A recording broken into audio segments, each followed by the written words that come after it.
safely tucked in for the night. And why are you looking so bummed? It's been a pretty good crew in here tonight. Yeah? Not entirely good. Michael, you gotta quit being so negative. Relax, everything's great, right? I don't think Derek suspects a thing. He called me into his office to tell me that you and he were planning to spend more time together. He didn't want my feelings to be hurt. Did he say anything about trying to reach me in Fair River? No, but we were interrupted by Raven Whitney. Raven? What did she want? They were just going to have lunch together. It's twice in 1 week. Ooh, you jealous? No, she's just not one of my... I hardly have any right to be, do I? Well, come on, answer the question. I was going to say she's not one of my favorite people, that's all. Did you know that she and Derek were engaged to be married not too long ago? No, I didn't. So you see, both Uninet and ISIS are owned by the Ultimax Group, which is in turn owned by Alicia Van Dyne. How long ago did you know her? Several years ago. It's ancient history. Before Jeff Brown. Before I met you, Ray. And? You're getting a little bit jealous? No, I just want all the details. Well, she and I were involved in what turned out to be a pretty savage proxy fight to take over a large corporation. My side won. How involved were you? She was a few years older than I was. But she was still one of the most beautiful women I've ever known. I had to ask. We had one of those on-again, off-again affairs. Whenever we'd find ourselves in the same city, New York, London, Paris, Tokyo, Madrid, places like that. Mm-hmm. Sounds like it was a little more on-again than off-again. And when did this sordid little global affair end? After the proxy fight, we were supposed to get together to have lunch. She didn't show up, and I haven't seen her or spoken to her since. That's a shame. Yeah, it is. Skylar. So, that's the whole story. Now we know, don't we? What do we know? Who hated you enough to help Spencer steal your diamonds? Who hired Peter Nevins to humiliate you after you lost all your money? It was your old hag of an ex-flame, Alicia Van Dyne. Oh, I should have known sex was at the bottom of it.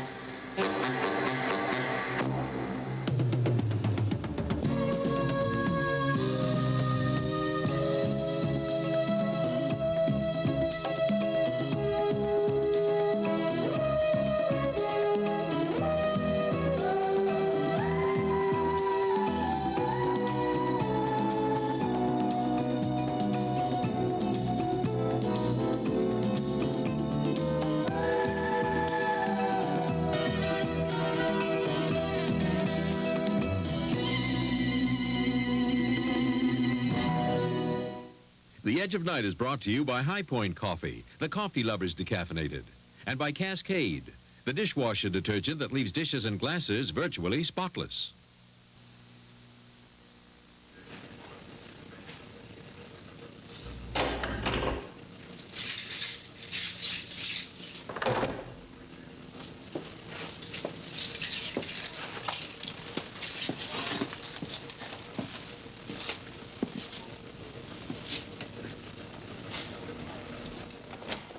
Well, that's easy enough to fix. Just get on it so we won't have a lot of downtime. All right. It's getting kind of late. I'm thrashed. Hey, you want a shot to drink? Yeah, sure, why not? All right.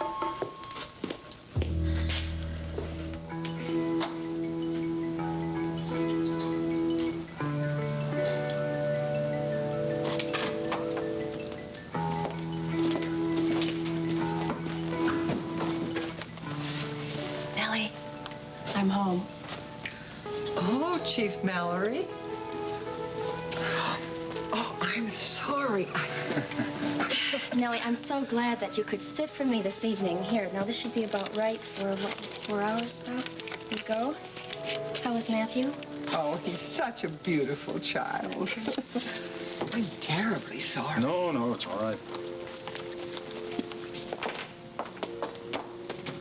Good night. So am I. Oh, don't worry about it. It's all right.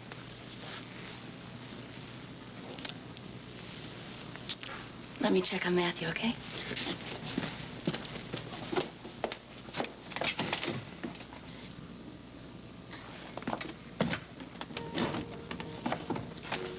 How is he? He is a beautiful child.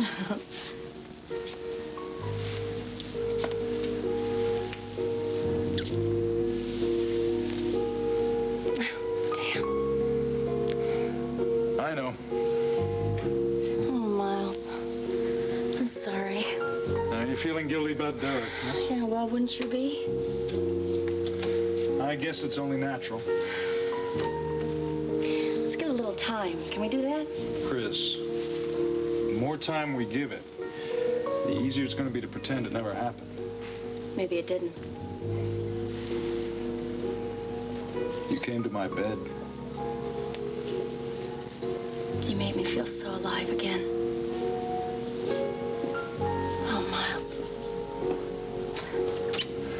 All right. Let me go. All right. See you tomorrow. Good night.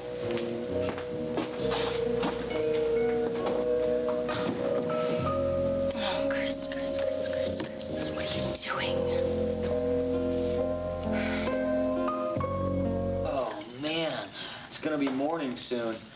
But I don't want to miss this service call. These guys are putting up buildings all over the place. And I don't want to screw it up. You know, Jody was looking pretty hot tonight. You should have seen her when we got back to her place. We're talking hot. Well, let's bail out of this place. Pick up the tools.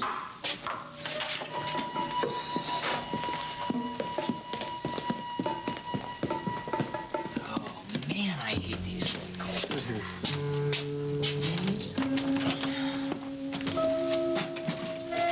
Here, I'll get it.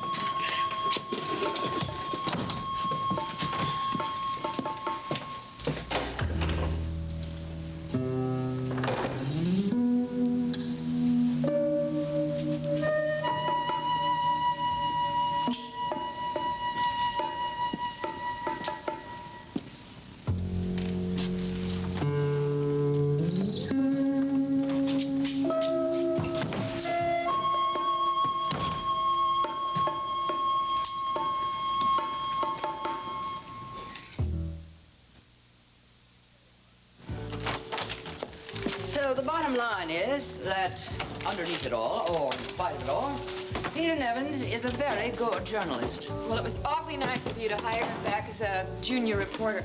Just keep an eye on him, though. He's got a tendency to be a bit careless about his facts. Oh, really? So, what did you want to talk to us about? I have decided to back my car as district attorney. I thought he had dropped out of the race. No, I want him to run as an independent.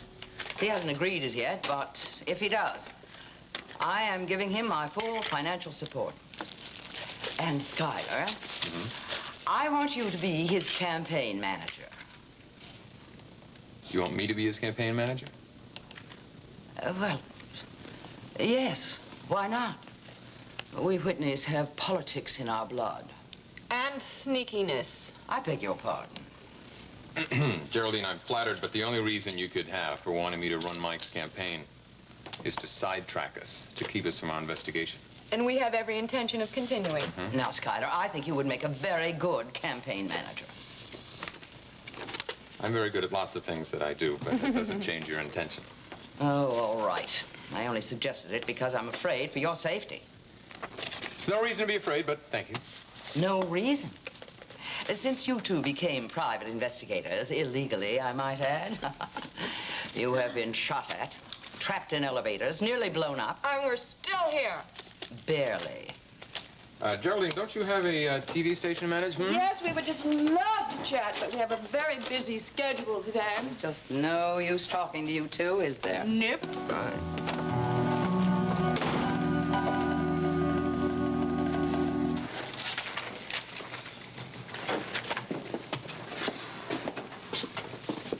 Detective Emerson reporting for duty. Morning, preacher. Boy, you look beat. Yeah. Here. Thanks. I made this after-hours call to Video Disco last night. I finally got to the storeroom. Hey, get your feet off Kelvin's desk. Did you find the missing electronic equipment? No, with all those wires there, I'm sure I would. I thought I would, you know. So what did you find? I found this real strange gadget. But there wasn't anything experimental about it as far as I could see, you know. What was it? Well, it's called a signal switcher. Okay, it may be a little high-tech, but most cable TV companies use it. And there was nothing else? No, and it doesn't look like there ever was. Oh, damn. I hate to admit it, but this investor's cable TV company so far is looking like a legitimate company. 1 second, hold on. I did find something weird about that place, though. Oh, yeah? Why do you say that? Because if they're sending programs from there, they got to have all kinds of equipment, right? Right. They'd have to have videotape recorders, they'd have to have monitors, and most of all, they'd have to have an earth station. A what? An earth station. You ever seen those big discs on top of a roof that pick up feeds from satellites? Oh, yeah. Right? And plus, they need technicians to run everything. And there weren't any? No, not any. That's what's so weird about this place. Davy Oaks, Dee Dee Bannister. Where would you like to begin? Why don't we start with Davy? I've arranged with his mother for us to have a look at his room. Good. Davy's case is hard to get a handle on. Why do you say that? Miles, the way you've described Davy's room with pictures of eyes taped to the walls and mirror, well, it could point to a strong psychological disorder. Yet, from my conversations with Davy and those who know him, I can't find any evidence of what that disorder might be. Well, what have you learned? That Davy's a fairly introverted individual, a follower rather than a leader, and very susceptible to suggestion. But yet that could describe more than half of the kids I see every day. Most of the kids don't go after a public official with a pocket knife. That's true. And I did find some latent hostility festering inside of him. Where does that come from? Does that come from his parents? No, not necessarily. You see, while Davy does look up to certain people that he perceives as better than he is, he also envies them. His good grades in high school were from long hours of studying, not any great particular intellectual gift. So what's it all boil down to? Everything suggests that Davy does not have the strength of will to attack an authority figure on his own. All right, I see where you're heading. You said he was susceptible to suggestion. Maybe his motivation came from someone else? That would explain a lot. And yet Davy does know the difference between right and wrong. It'd have to be someone with an extremely powerful hold over him. Do you have any candidates for whom that someone might be? I might.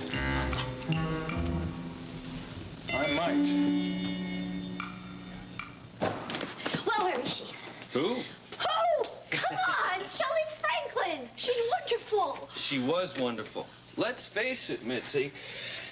She wouldn't be agreeing to play Elvira if she didn't need this as badly as we need her. Oh, come on, I know that, but Gavin, Shelley Franklin, I mean, she's young, she's beautiful, she's been in movies, she is big! Not an inch over 5'8" my bare feet. Oh, my gosh. Hello. I didn't see you. It's all right. Thanks for giving me an entrance line. Shelley, I'm Gavin Wiley. Shelley Franklin, I think I'm gonna faint. Welcome to Monticello. Thanks a lot. It's really a lovely town. We were landing. I had a good view of everything. I thought to myself, thank God I have gotten away from the coast for a while. What coast? Either one. This is Mitzi Martin. She plays Daisy. Hello. I have always been one of your biggest fans. I'm so sorry. Thank you very much.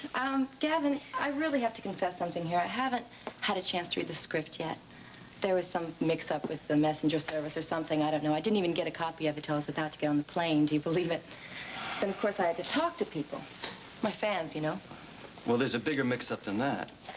See, the lady who plays Elvira has already left the play. Now, we're dark on Mondays, but I was counting on you to go on Tuesday night. That's why I sent you the script a week ago. There's no way I could have a little more time? Shelley, our box office has dropped off. We need your name on that marquee as soon as possible. All right, I can start memorizing right now, and we can block this evening. I'm really sorry about this. It's a bad way to start. Don't worry about it, Gavin, really. I'm not an actress because it's an easy job. Do you mind if I use your phone for just a minute? I need to call my agent in New York and give her some details. No, use it as long as you want. Thanks. Come on, Mitzi. I'll see you later. Bye. This is terrific. Yes, it is, isn't it?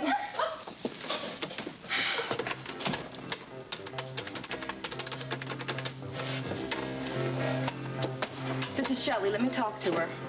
Now. What the hell did you get me into? Did you see this place? It's a broken-down community theater in a town with crank telephones. I know I have to start over someplace, but why Hicksville, USA?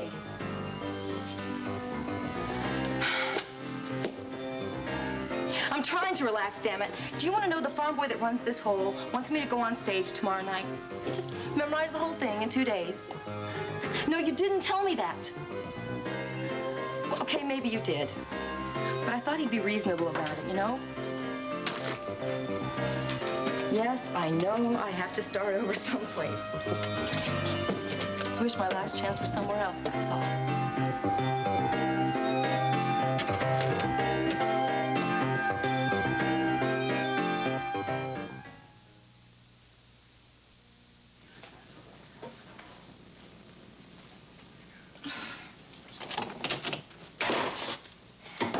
Everything okay in New York? Yeah, I just had to ask my agent a few questions about something. It's nothing important. Good. I guess I should really get going and start working on that script, right? Couldn't hurt.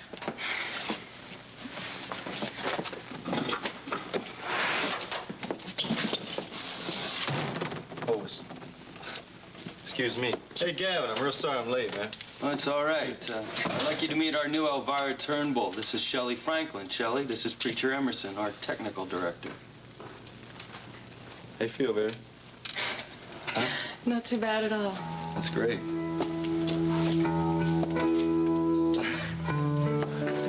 Robbie Hamlin. You could be right. What was it? Davy spent 28 nights last month at the video disco? That's a bit much. And right after that, he becomes violent for the first time in his life. And Robbie Hamlin could be the force that guided him. It's possible. That could explain Jody, too. What do you mean?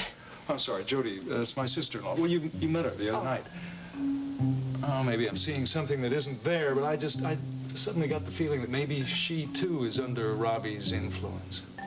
Well, if Robbie Hamlin has the kind of charismatic personality we're talking about, it's possible. We don't know if Davy's case is an isolated one. Yeah, well, so the only thing that bothers me is that Jody's in no way like Davy.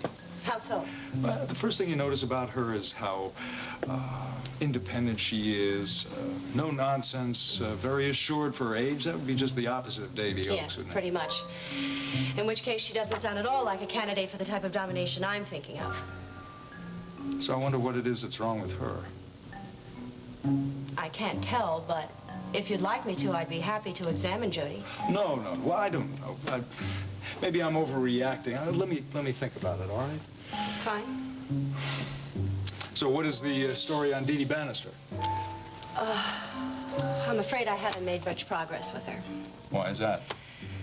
Miles, Dee Dee appears to exhibit all the classic symptoms of paranoia, and yet there are some subtle differences. If I could just classify it, I could move forward a little. Well, you're not going to give up, are you? Oh, not on your life. I have sessions scheduled with her for every day this week. You'll keep me posted? Yes, I promise. Miles, I must say these cases you sent me certainly are different from the norm. Yes, they certainly are.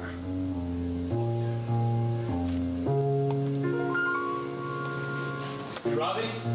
Yeah? Hey, we got trouble. What's wrong? Somebody's been in that storeroom. What makes you say that? Come on, I'll show you. Look at this. There's scratches all around that lock, and they weren't there before. What about the front door and the fire? There's no sign of forced entry, man. It doesn't make any sense. Damn.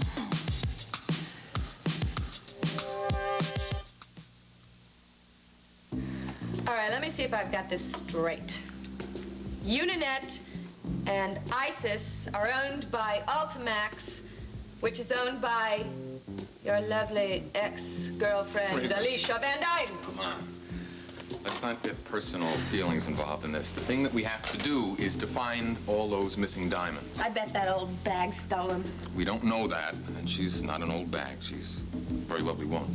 Now who's letting personal failings get in the way? The way I see it, we're going to have to go in two directions.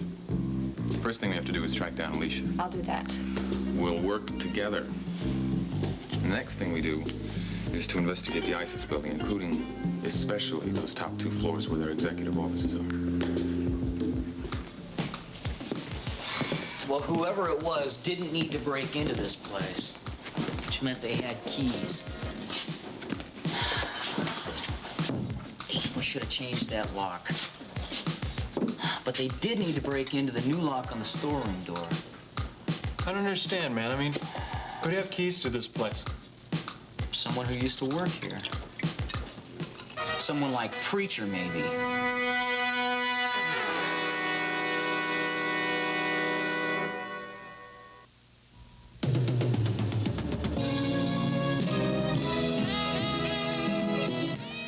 This is David Hartman. Tomorrow on Good Morning America, how women feel about and are treated by their gynecologists. Plus, Vanessa Williams, the new Miss America, and Linda Carter on Good Morning America.